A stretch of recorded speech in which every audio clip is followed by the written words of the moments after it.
quick Google search of the phrase movies for teenage girls can get you over 300 million results in less than 2 seconds. There's no denying that the market aimed at and supposedly about adolescent girls is huge. The movies that appear range from classics like Heathers and 10 Things I Hate About You, to newer ones like The Kissing Booth, and The Kissing Booth 2, and the upcoming third installment of The Kissing Booth. And I love these movies, except maybe The Kissing Booth, but they all seem to center around characters that fall into one specific type. While that's not inherently bad, it becomes an issue when it's the only thing teenage girls are given to relate to. Because I like my Skechers, but I love my Prada backpack. Which is why, after becoming tired of seeing stories that treat their characters with little respect, they often turn to pieces of media that do. A huge example of this is the 2010 movie The Social Network. The story, for those who aren't familiar with it, follows a college-age Mark Zuckerberg and his creation of the social media site Facebook, and the court case that follows years later. And if you've been on Tumblr in the last decade, you've definitely come across the large fan base for this movie, mainly consisting of, you guessed it, teen girls. On the surface, not a lot in this movie screams teenage girls, and of course it doesn't. It's not really aimed at that demographic. So why is there such a huge following of them? I mean, sure, it could be chalked down to the adolescent attraction to the stars of the film. I mean, at the time of release, 26-year-old Andrew Garfield definitely caught the eyes of many. But to simplify it to simple attraction would be severely underestimating the range of emotion teenage girls have. If you take a look at the major events and themes of the movie, it's actually really clear as to why it appeals to teenage girls. The main conflict deals with a close friendship gone wrong. Sorry, my Prada's at the cleaners, along with my hoodie and my fuck you flip-flops, you pretentious douchebag. The idea that somebody who used to be your best friend betrayed you, or you betrayed them. The desire to be in the it crowd, shown in the movie by Mark's desire to be a part of a highly regarded group within his college, and the desire to be friends with the people in it. Anger and a hunger for revenge on those that wronged you paves the way for the entire plot of the movie to happen, as it uses the court case between the ex-best friends as a frame for the story. While the story is an extreme example of the emotions of a friendship breakup, it's also extremely relatable to the intense emotions that come with being a teenage girl. Some other pieces of media that also fall into this category are the 2018 film Bohemian Rhapsody, which gained a huge internet following of teenage girls, even though the movie was technically about the journey of the classic rock band Queen. Bo Burnham, a comedian known for his musical performances and, more recently, his Netflix special Inside, has mentioned that, You know, I was told very often that I was like a comedian only for 13-year-old girls, and like, fuck yeah, I am. But ultimately, his original intention for the demographic of his comedy was not teenage girls. TV shows like Sherlock and Supernatural have some of the biggest internet followings out there, consisting largely of none other than teen girls, because the themes are relatable to the experiences of teenage years, even though they're not directly about them. The standard women are held to in Hollywood is typically a lot higher than their male counterparts. To really make it in the film industry, women must have a certain look, one that's not easy to achieve. Men, on the other hand, can make it big even if they're not conventionally attractive. Side note, it must be said that other aspects like race and sexuality affect a man's ability to make it big, but that's a conversation for another video. The celebrities and characters that teenage girls are meant to see themselves in are not often what they're actually like. Movies and TV shows are plagued with casting actresses that are well into their 20s as teenagers. Watching a 27-year-old and knowing that's what you're supposed to look like can be really invalidating and make it easy to fall victim to comparison. Many of those actresses have grown out of constant acne, are more developed, and just don't really look like teenagers.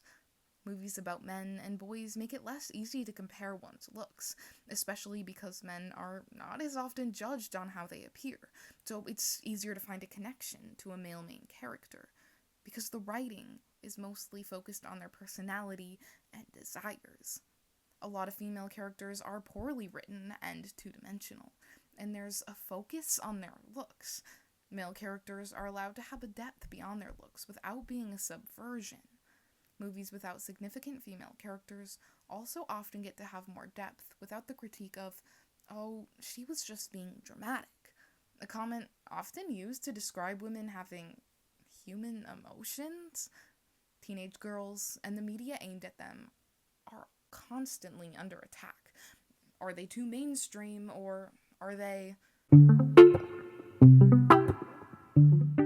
There's not much I regret more than having the "I'm not like other girls" mindset.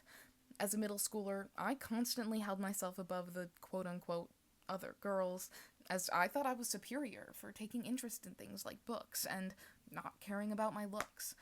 I would have been caught dead before admitting I liked listening to music by Taylor Swift and Ariana Grande. This mindset is constantly praised by the popular media, especially at the time I was that age, around 2014. How was I, an extremely impressionable 12-year-old, not supposed to fall victim to it? I couldn't be smart or funny, and be like the other girls. In the media, it's typically one or the other. You can be smart and an activist, like Kat in 10 Things I Hate About You. Or you can be fun-loving and boy-crazy, like her sister Bianca. Movies centered around men and boys often don't fall into this trope. There's no phrase, "not like the other boys." They're just boys. Well, they get to focus on other things that matter to them. The 1989 movie Dead Poets Society, while still aimed at teenagers and young people, does not involve girls unless used as a subplot for a boy's attraction to one. While this is one of my favorite movies of all time, it serves as a great example for how boys just get to be boys. The majority of the fan base for Dead Poets Society is teen girls, and again, it is harmful to dumb this down to simple attraction to the cast. The characters are allowed to be smart and good at school, and are also allowed to be impulsive and have fun. This isn't an oxymoron for them, as it would be if the characters were girls. In this movie, they're just people. They get to have hopes and desires. There's no plot about taking each other down. They get to be friends and stay that way, as opposed to movies about girls that often include a hierarchy, pitting one type against another. We're meant to hate, not sympathize with the flaws of young women. Though Netflix's movie To All the Boys I've Loved Before does definitely do some things right, it provides a great example of feeding into this trope. The villain of the film is an angry ex-girlfriend. We're not meant to sympathize with her.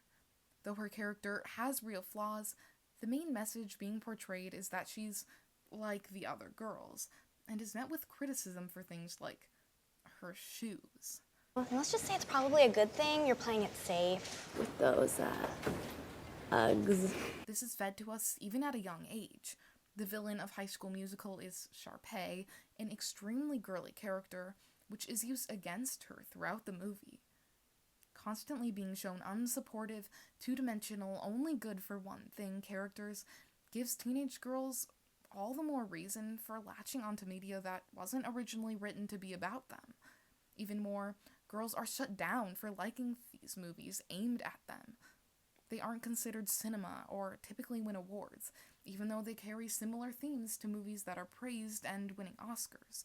Why would somebody say their favorite movie is Mean Girls or Pitch Perfect and be met with judgment when they could say The Social Network or Dead Poets Society and be met with praise for the intellect of those movies?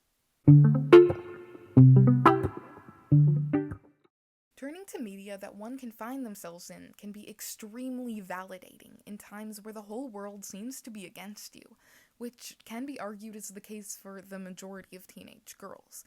A large number of movies technically made for and about them either treat their teenage girl characters with little respect for the depth and dimension they truly do have, or are regarded in the mainstream as shallow and not worthy of time outside the demographic.